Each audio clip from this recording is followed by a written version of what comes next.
Hey, welcome to another Free Culture Sports Show, and we were discussing various different video and audio things. So I have a light up here, and I have like a big forehead, or really just the part right above my eyes, and so I look like a raccoon. But also I have it's funny because Wendy is an Asian, but I have like the world's tiniest eyes. Like my eyes are much smaller than hers is. So like people can't even like see my eyes. Yeah. I'm like, I don't know. So it's like a weird, but we're both in sort of like different spaces. I'm actually physically in the same space, but people may have noticed before, like you can't see the chair. I'll tell my screen. The chair is still there that normally has the scarves on it, but actually there are no scarves. And you can see a hook back there that no longer has a picture on it, but people may not have noticed the picture of it. So we're getting ready to move to Cincinnati 2 weeks from today, actually. So aside from the scars being down and that picture being taken down, we've like done nothing. Like that's it. That's the extent of our packing. But yeah, so that's happening. But I'm also on a different computer. Hopefully, with the 8 gigs of RAM on this computer, we won't have any weird video stuff on my end. But you are pixelated, like you're just like a robot looking. It comes and goes. But every time you move, you look super pixelated. So I'm gonna be a raccoon, and Evan is a robot. Just pretend it's Halloween, even though it's actually June 13th, and we're in the middle of the Women's World Cup. And we are a week away from the Champions League final, and we are going to discuss both of those today. Let's start with the Women's World Cup. The U.S. yesterday played Sweden to a 0-0 draw. I have seen some of the Women's World Cup, but I've not seen either of the U.S. games. Were you able to see either of the U.S. games? I saw the second half last night, and I saw the first half for the Australia game. Okay. So the big thing about the U.S. team, all the pundits that I've heard, is that Jill Ellis, the coach, just likes to put people. It's like avant-garde formations. It's like let's put the strikers in, like defensive midfielder roles and just move people around and see what happens. So here's what I'm thinking. It's like all a big diversion tactic. So she's going to play people in those positions until we get to like the final, and then everybody's going to be in their actual position. And the Germans, who presumably is who we would play then, they won't know what to do because, they've been preparing for this like scatterbrain where people are going to be sort of thing. And then all of a sudden it's all going to make sense and we're going to win. It's just like it's the long game. Well, and you could sense, or they said, that the positions for the Sweden game were actually more natural for the players. So I think that they took Sweden more seriously and actually put people where they were supposed to in better spots. And that's why, we didn't give up a goal, still didn't score, but that's something we can talk about in a minute. So maybe it's just when we play better teams, we actually go to where we're supposed to play. That hasn't been the case in like the Argyle Cup or Argave Cup. I'm not sure how to pronounce it, but the big women's tournament, other than the World Cup, obviously, and which we won, but people said it looked pretty ugly. And they always invite like the best teams in the world to that tournament, so.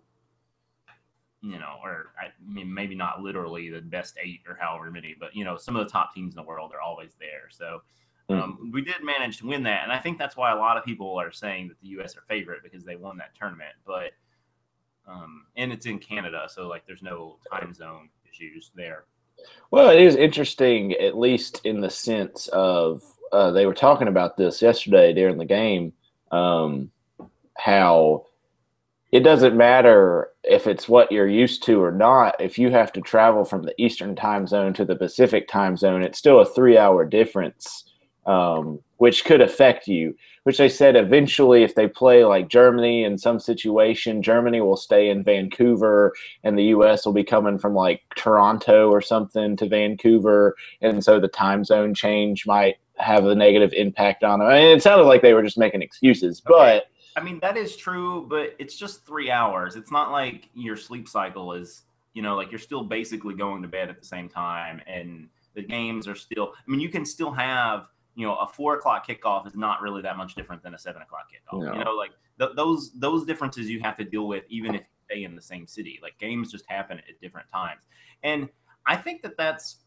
I mean, again, I get that like the time shift is a little bit different, but like the players that are playing in the U.S. in the MPSL, they already have to deal with that. Like the Washington Spirit, Washington D.C., Seattle Reign, which is not spelled R-A-I-N, which maybe you think it should be in Seattle, but it's the other Reign.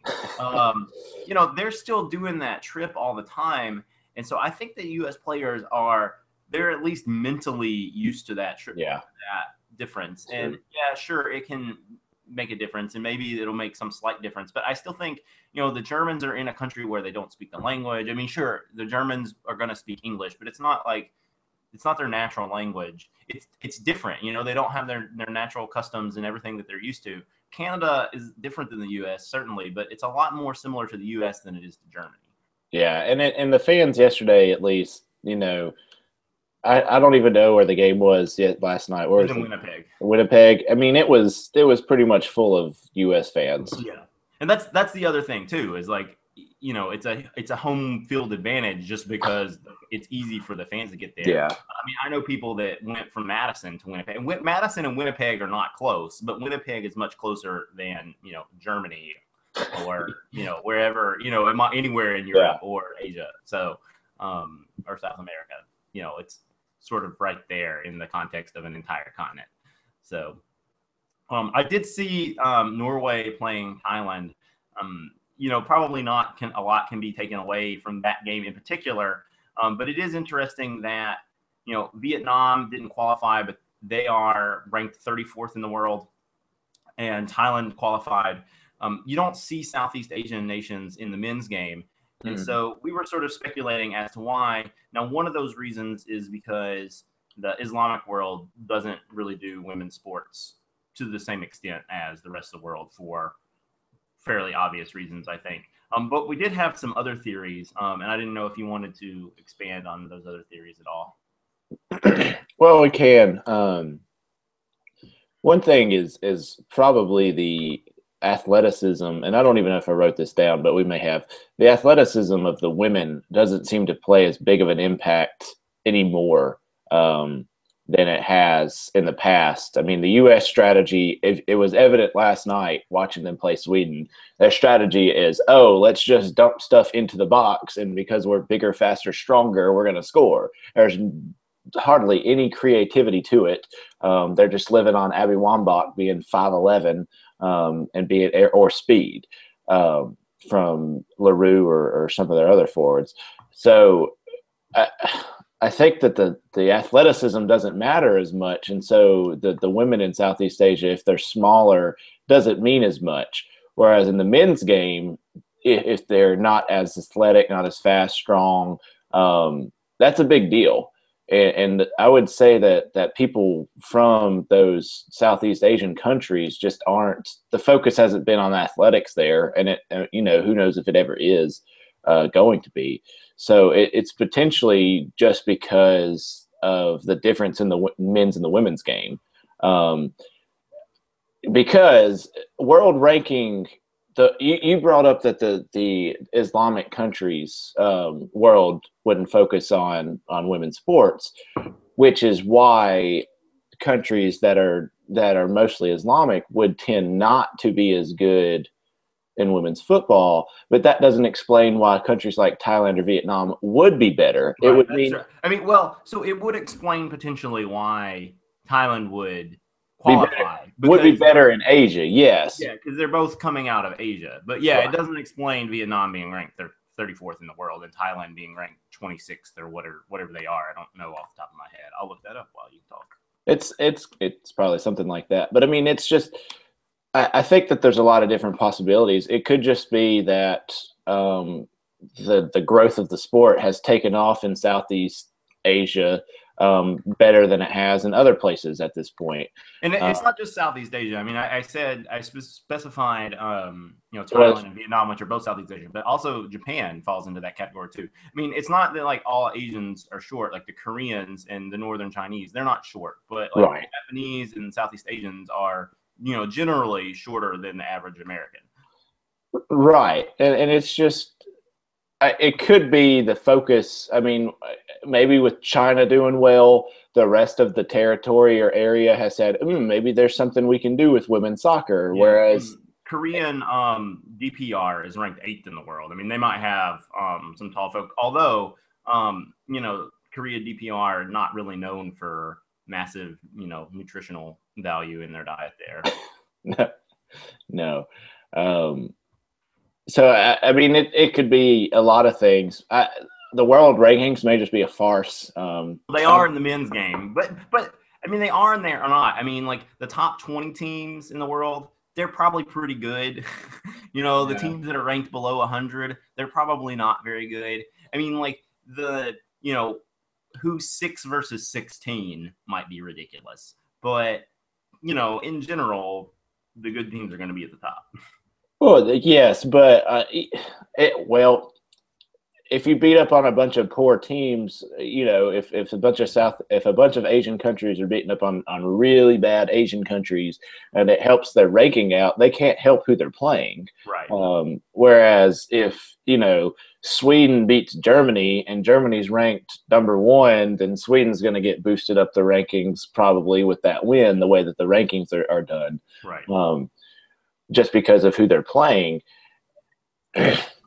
So, I mean, I think it has something to do with the territory. And if you win your area, you're probably going to be moved up the rankings. If not, just because you play in more competitive games. I mean, Thailand's going to, if they manage a result against a team, are going to stay high in the rankings because they were actually in the Women's World Cup. As opposed to Vietnam doesn't have a chance. Indeed. So Thailand is ranked 29th. So this is a World Cup of 24 teams. It's not 32 like the men. So also like the men, it's not based on the rankings because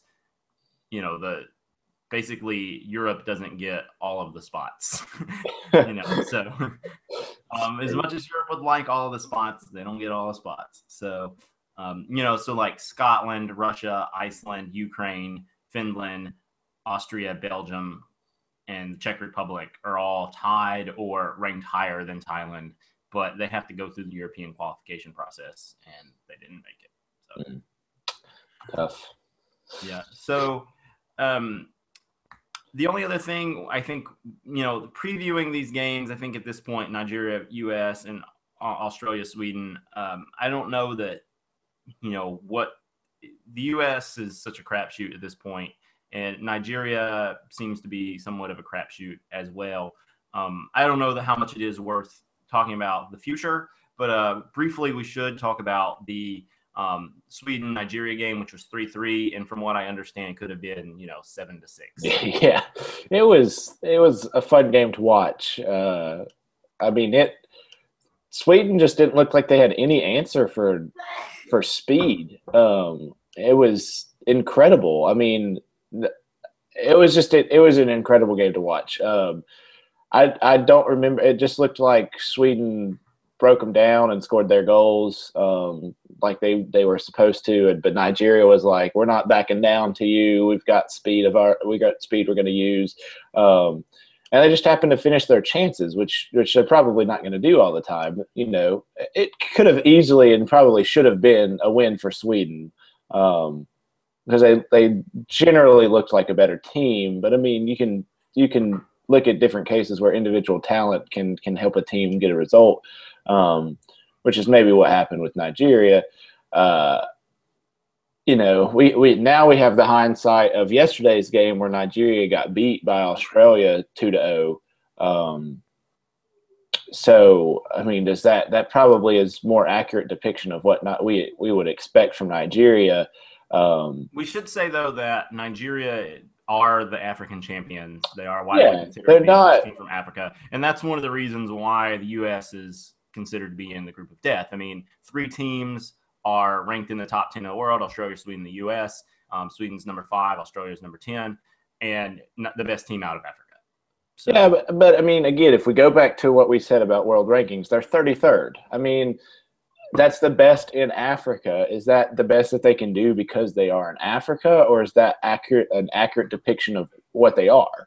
Are they really the 33rd best team? Probably not. But are they close? Maybe. Right, but what I'm saying is it could have been easier, that last team that was in that group. You could have had Ecuador, who's never been into the and getting shellacked by Switzerland and Ecuador is the 48th ranked team in the world. Yeah, and there seems to be a huge drop off. Right. So or it could be Cameroon, which is ranked 53rd, but still apparently is much better than Ecuador because they beat Ecuador 6-0. So I mean, if you're just going by that, they definitely could have gotten off easier than having Nigeria. Oh yeah, and they were a good team. I mean, they seemed unlike watching some African countries in the men's side. They seemed pretty well organized. They seemed to have somewhat of a game plan, and they used it against Sweden. I did not get to see anything. I saw the highlights from the Australia-Nigeria game, and there weren't a lot from Nigeria. There was maybe one or two, so I don't really know how the game played out. But I mean, Australia used they had an individual run for the first goal, and the girl got straight taken out, but she laid it off to a teammate, and the teammate had a one-on-one with the goalkeeper and scored. It would have been a free kick at the edge of the box had the girl not scored. I mean, she got taken out hard. Was it a yellow card or a red card? I don't even know if they carded it because the goal was scored. I mean, it doesn't take away the card. I mean, there's advantage play. I know, but it should have been a yellow card. Like, I was just wondering if it was a clear. I guess it didn't deny a clear goal scoring opportunity. No, it didn't quite. It wasn't going to be quite a clear. It wasn't from behind. It was from straight forward. The girl just came in like a maniac and took her out. Like that girl from the Pac-12 or whatever. What was it, BYU and Utah? Do you remember that game a few years ago? The soccer game? Yeah. Yeah, I do. Yeah, it wasn't as obvious as that one. I mean, like, deliberate, you should say. But yeah. So that's bad. I'll have to put that in the show notes for people. Yeah, I don't know what it was, but it was bad. It was New Mexico against BYU. So the red, Utah is also red. That's why I thought it was Utah. It was New Mexico. Yeah, and we can I think we should talk some about the U.S. team because of the result that they did have yesterday, and because they have to play Nigeria. Their offense is sputtering. I mean, they scored 3 against Australia. They did not score against Sweden. Now, the Australia game, they were kind of fortunate on the first goal on Rapinoe's shot. Took the deflection, changed the direction of the shot. The goalkeeper had no chance. I can't right now remember the other 2 goals of what they scored, but just from what I've watched, they can't. It's so different watching them play than watching like a Premier League team play. I mean, they don't seem to try to do possession into the box and make runs into the box. I mean, it's just like, we're just going to cross it in there and see. They play like I play on FIFA, is what you're saying. Yeah, and I'm like, why? I mean, do we not have skill? I mean, surely we've got players who can actually take somebody one-on-one. But that's just not what they do. And they don't, pass the ball, make a run, try to get in behind the defense too much. I mean, there's probably some of that, but I think it has to do with their midfield just isn't good at keeping possession. They're not playing midfielders in the midfield, so that's part of the problem. That might be part of the problem. I mean, they couldn't get passes linked together. I mean, it just didn't look good. I mean, and I'm not the only one who thinks that. Oh, no, yeah. It's just, how are they still the favorites? Looking like one of the favorites looking like that. I just don't understand. I mean, is the women's game that bad? Or Well, no, the U.S. is just so talented that they have thus far gotten away with just being better soccer players, a collection of 11 plus, I guess in this case 23. So I guess normally it's probably 18, but whatever, a collection of 18 people that are better at soccer than whatever people are on the other team. Like there is no one as talented as the U.S. top to bottom, like by a stretch. But there are teams that are good enough to where, like Sweden, they're number 5 in the world. And despite the fact that the U.S. is looking as terrible as they look, they still drew with them. They still drew with the number 5 team in the world.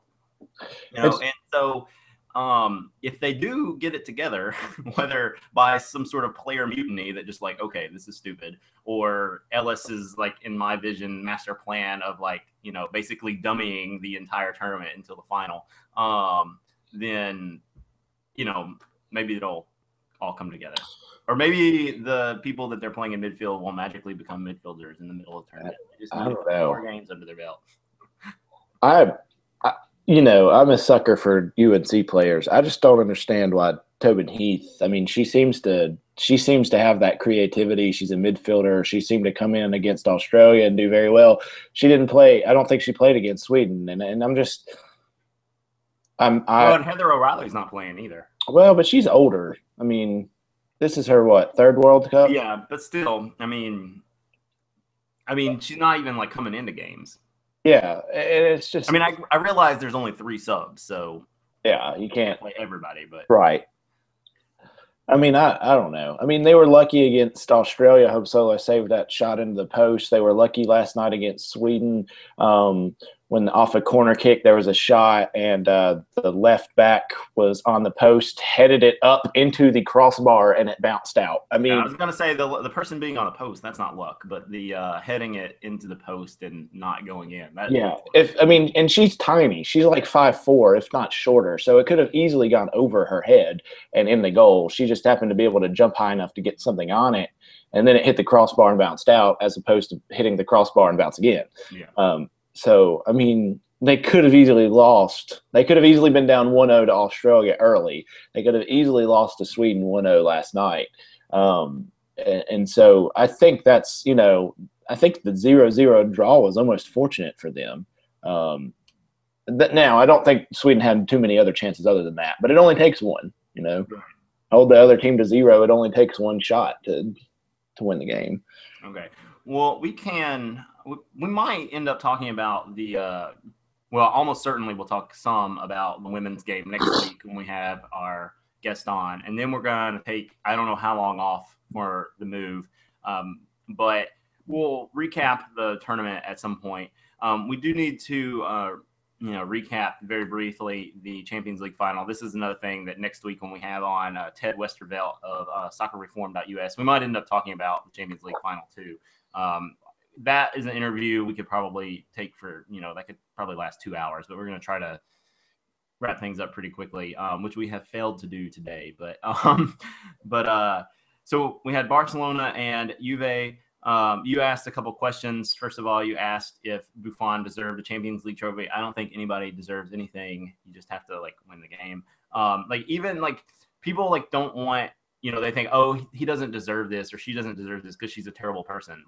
That doesn't have anything to do with whether you deserve to win or lose. That's true. You deserve to win or lose because you're better than the other people. But maybe that you should think, well, this is another thing that I differ on a lot of people. That I don't think it matters if you're arrested or anything if you play. That's what the justice system is for. Yeah. If you punch somebody on the field, you should be suspended for that. If you punch somebody in a bar, who cares? It doesn't have anything to do with the game.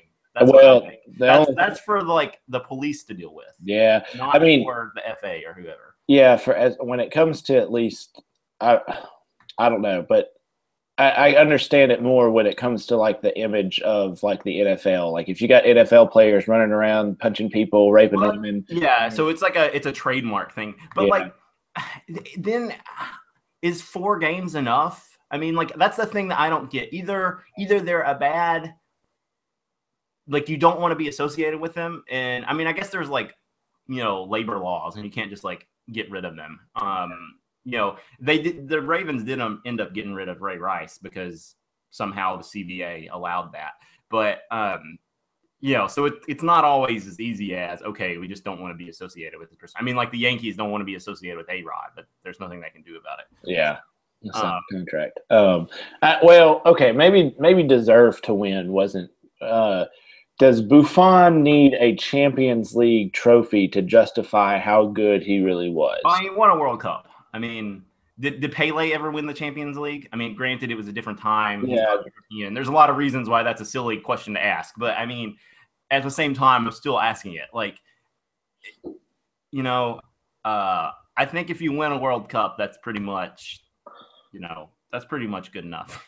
I mean, particularly if you play, I guess the reverse is almost more important. I mean, so it's two different things. So like the World Cup only happens every 4 years. So right. Not many people get to win it. And the other thing is like you could be the most amazing player. Let's take Cristiano Ronaldo.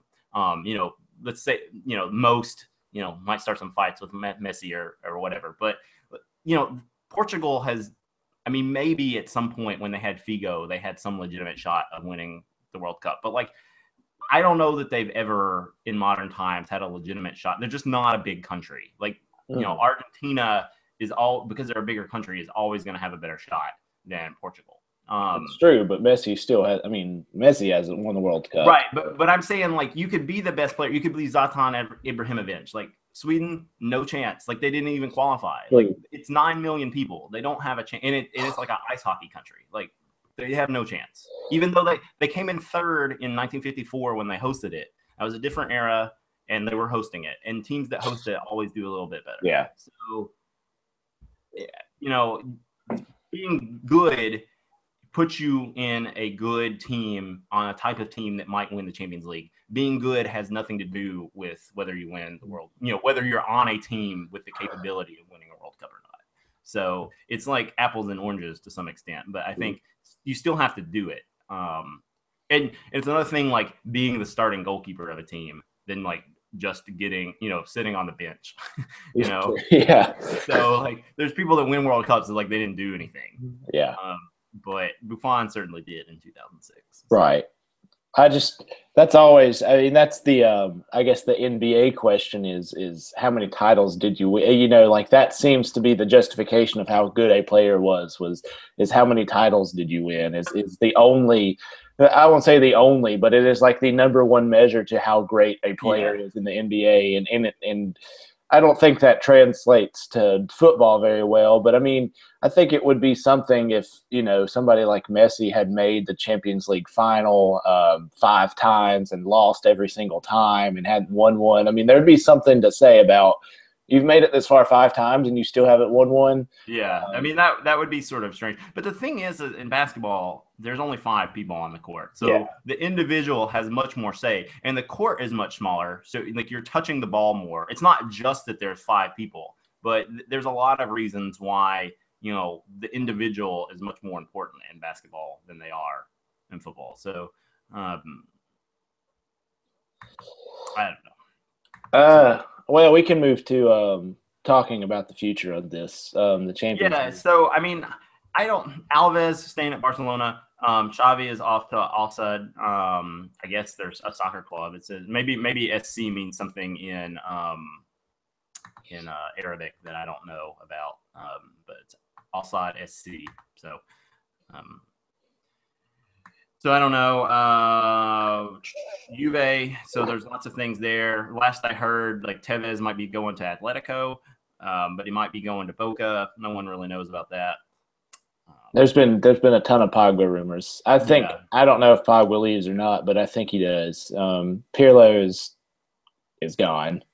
I think. Where do you think Falcao's gone? This is looking at the show notes. I don't. I mean, LS has been like the biggest single rumor about Falcao. Yeah, but he's still not going. I mean, I believe Falcao's going to try to find a way on a Champions League team. I mean, that's just. I mean, United wasn't a Champions League team. Yeah, but I think he is this year. I mean, I mean, he did a year without it with Man U, and I didn't really. I mean, if he was able to stay with Man U, then he would be. But that's not happening. So maybe he should go to like Eastern Europe and play for like Moribor or something. Okay, let's move to realistic teams. He could go to Malmo. There you go. So. Yeah, I mean he could, but he also wants he's to not going to. But. He also wants to get paid. Yeah. I don't know. A lot of things I'm seeing now I just Googled Falcao. I mean, everything seems to be that Chelsea's going after him. And at this point, like, I really don't know what to believe when transfer stuff starts flying. And I used to think that it was all ridiculous, but then we got Mata, we being United, got Mata. And then we got, which I realized, like, okay, I sort of get this. Chelsea just wants to, Chelsea doesn't have to play United anymore this season. And he doesn't fit the Mourinho way. But then the Di Maria rumors started, and I didn't think that was going to happen. The Falcao rumors started, and even though like he's garbage, I was like, wow, Falcao, that's amazing at the time. So I didn't think those were happening, and they happened. So maybe I really don't know. I mean, I'm with you guys. I don't know. I mean, it's after all of the rumors last year about who Liverpool was going after, and they may have actually attempted to get these guys and just failed, which seems to be the case, like with Alexis Sanchez. They just basically Alexis Sanchez just said, no, I'm not going to play for Liverpool, and went to sign with Arsenal. I mean, that probably happened several times. But I don't think that Falcao is I don't think anybody good is going to Liverpool. I just don't. I mean, they haven't signed. Their MO was like the Moneyball strategy is let's sign a bunch of young players and maybe they'll grow into something good so that we'll get them for cheap and then they'll be all-stars and then we can sell them for, millions, or they can stay with us and we can be really good. I mean, they just have not spent money on anybody that has been successful. I mean, the last biggest signing they had was Carroll, and that was ridiculously awful.